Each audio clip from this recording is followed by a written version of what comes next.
Salut à tous et bienvenue dans Ciné Cool. Aujourd'hui, Dirty Dancing.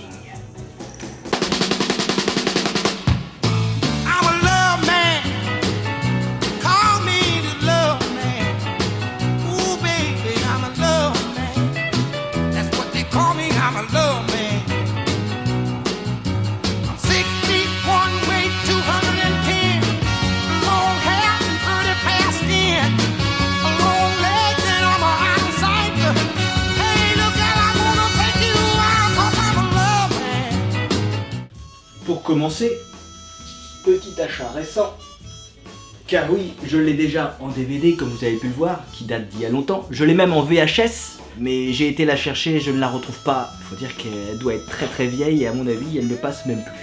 Alors petite présentation d'une édition ESC, bien évidemment. Déjà, rien que la matière est vraiment sympathique, c'est pas du vieux plastique dégueulasse, avec une espèce de petit relief. C'est classique, hein, vous allez me dire, mais bon, ça fait comme un petit bouquin sympathique. Et hop, on a le droit au DVD et au Blu-ray. Et on a même un petit bouquin, tout petit truc, qui raconte les origines, vous voyez, la vie de qui a été inspiré Dirty Dancing et qui l'a écrit, tout simplement. On nous explique pas mal de petits trucs sur les acteurs, qu'est-ce qu'ils étaient à ce moment-là, où est-ce qu'ils étaient. On a même le droit à un petit plan du camp. On a des scènes du film en photo avec des numéros et ils te disent où est-ce qu'ils ont été faits dans le camp, ce qui est assez sympathique. Là c'est l'entrée et du coup tu vois à peu près, là c'est la maison où justement ils dansent, là où il y a le Dirty Dancing. Et en plus à la fin on a le droit à un petit quiz. Alors si vous êtes comme moi et que vous connaissez le film par cœur, il va vous sembler un peu naze. Franchement il n'y avait aucune question compliquée.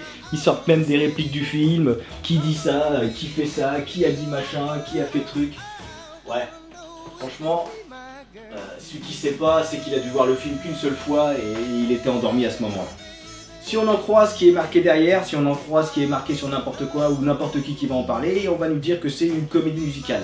Sauf que, bizarrement, je ne l'ai jamais vu comme ça. Je ne l'ai jamais placé dans une case. J'entends bien qu'ils sont en train de nous dire que depuis Grease, il n'y avait jamais eu de comédie musicale qui avait fonctionné. Sauf que, excusez-moi, mais Grease et Dirty Dancing, c'est pas du tout la même chose. Je ne peux qualifier réellement de comédie musicale qu'un film où les acteurs vont d'un seul coup se mettre à chanter pour discuter.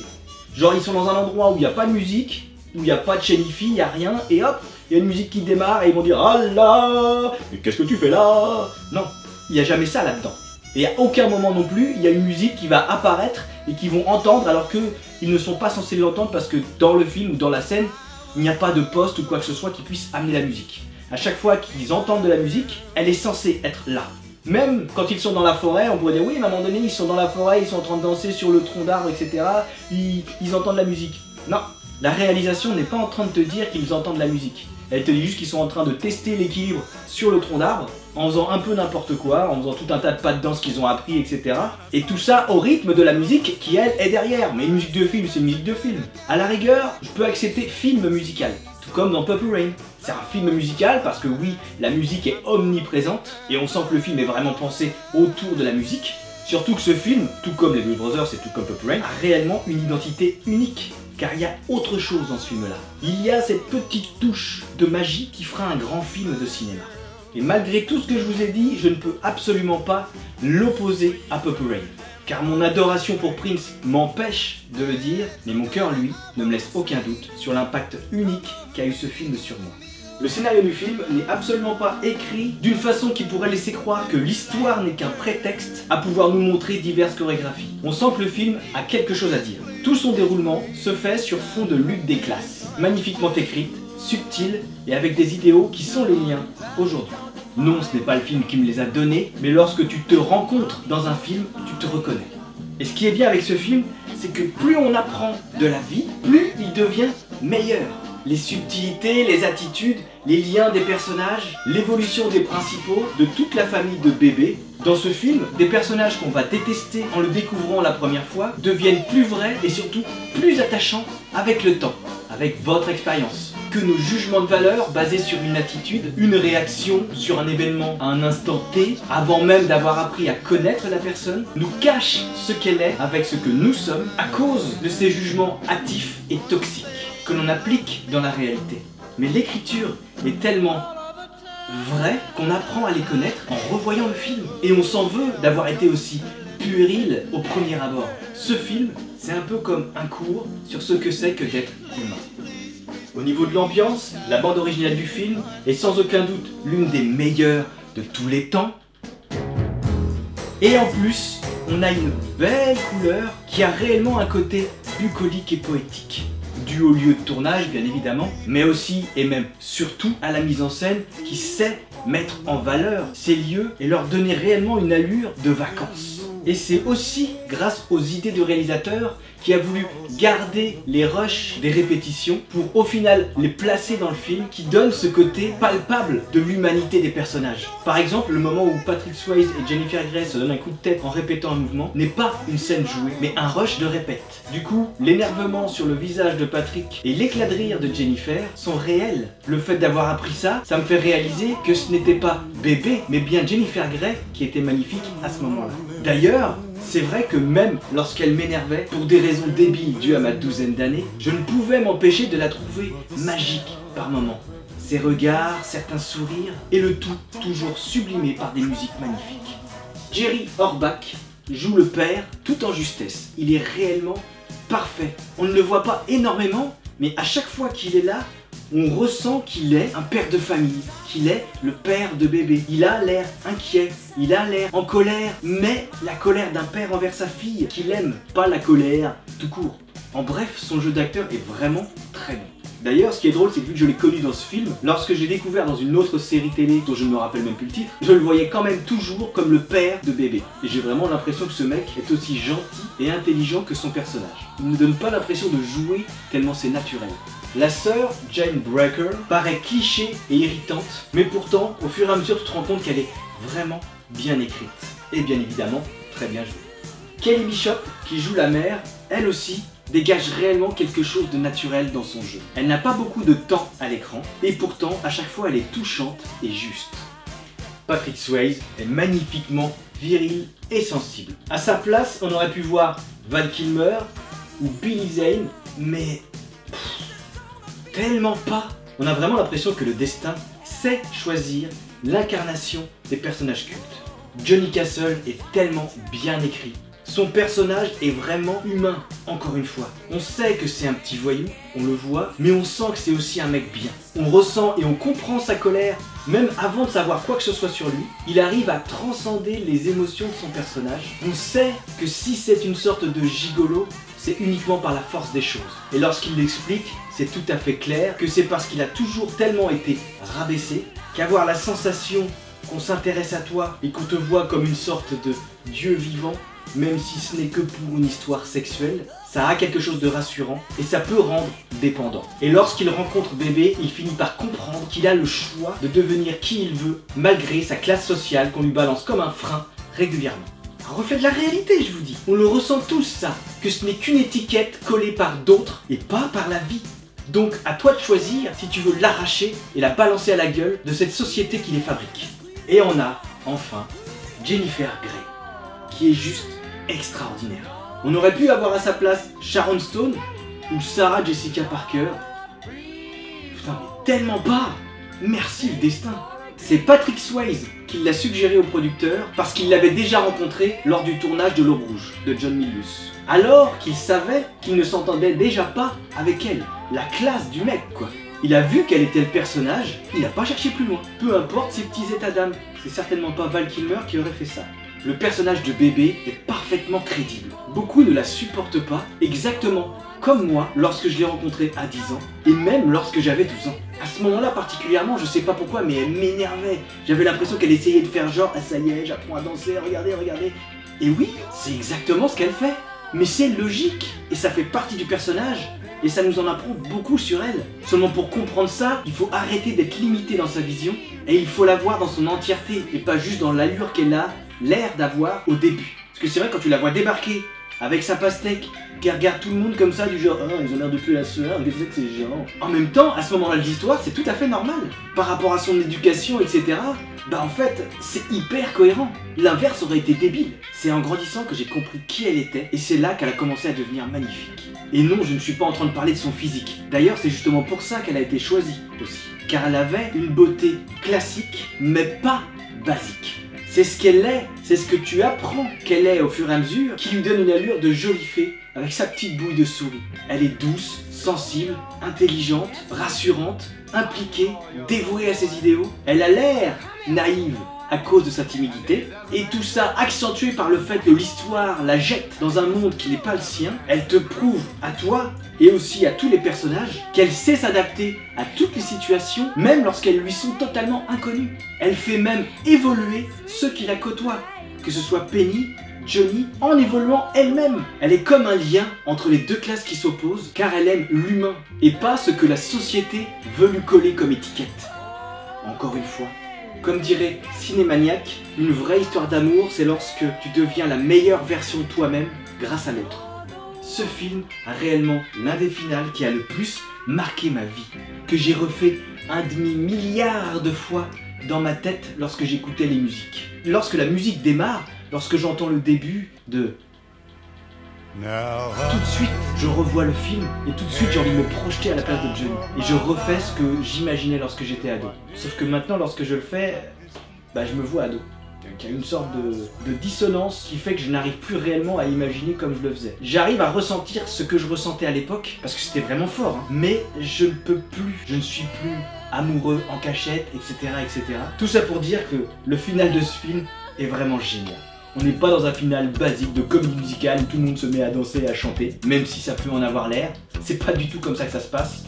Et si vous l'avez vu, vous le savez, et quand vous le verrez, vous comprendrez.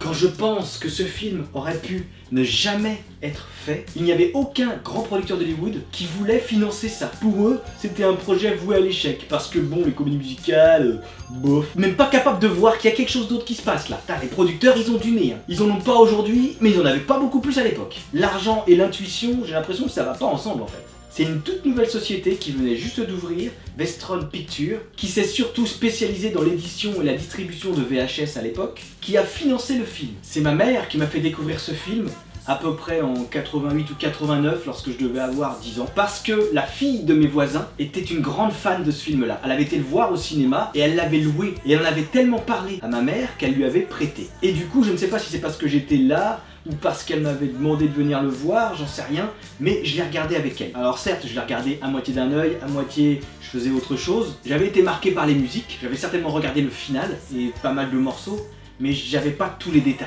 Et c'est 2 ou 3 ans plus tard que j'ai réalisé que si le chien de ma voisine, justement, s'appelait Dirty, c'était à cause de ce film-là. J'avais même pas tilté. Par contre, je sais que les musiques m'avaient marqué parce que, justement, lorsque le clip de She's Like a Wind est passé à la télé, bah j'ai reconnu tout de suite que ça parlait du film. Et vu que c'était en noir et blanc, et que le film, en plus, a une ambiance années 50, j'avais l'impression que le film était très vieux, et qu'au final, Patrick Swayze était mort, en fait.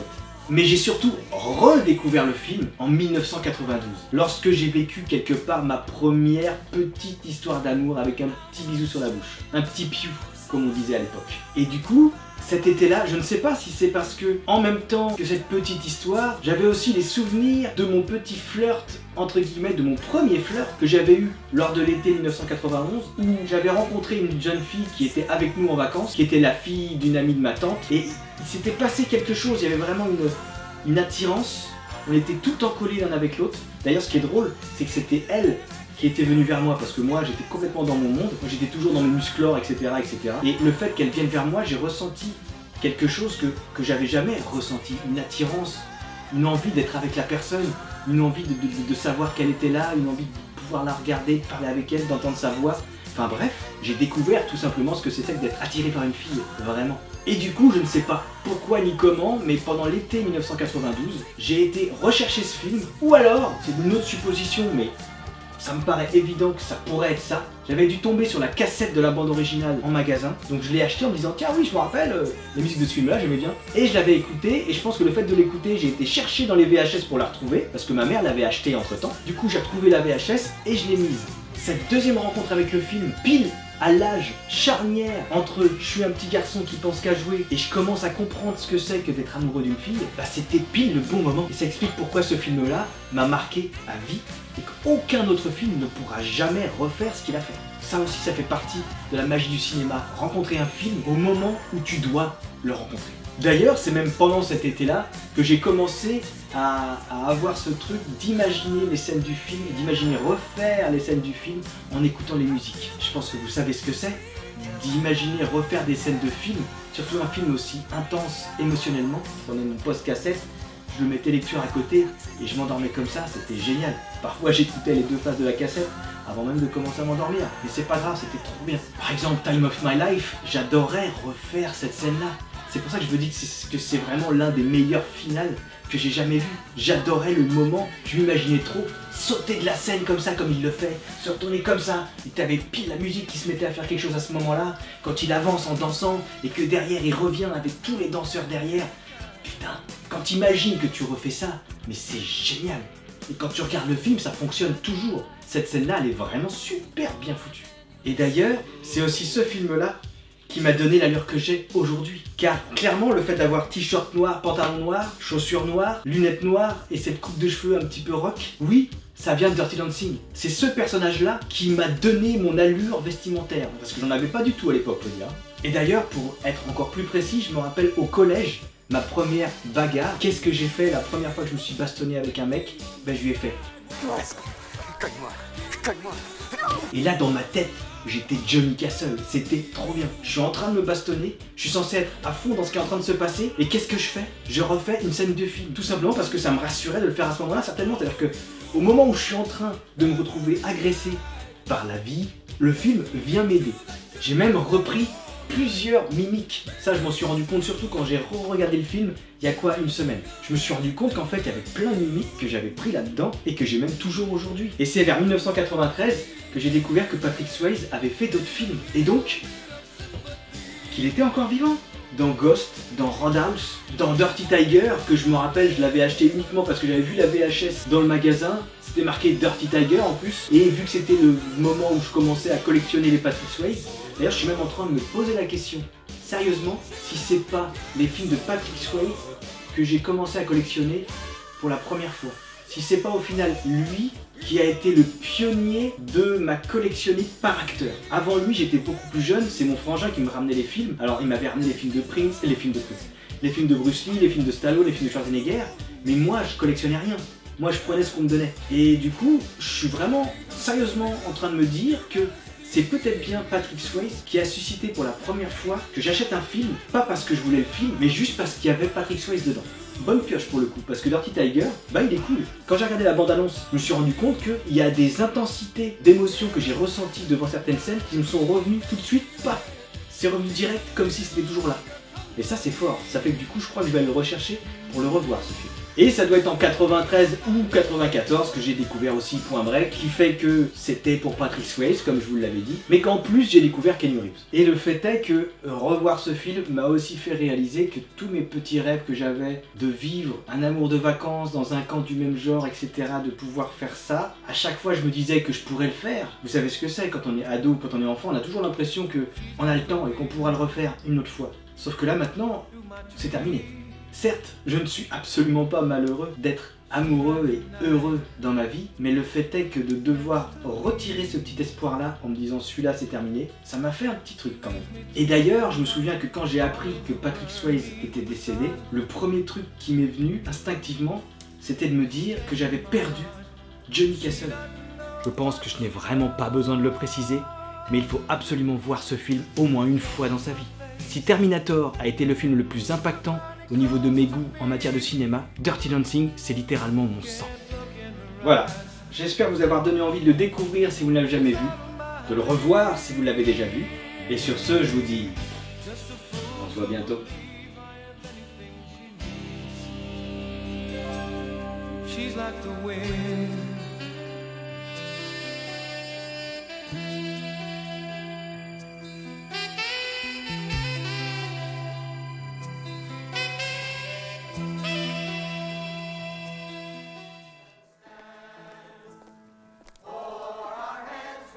On ne laisse pas bébé dans un coin.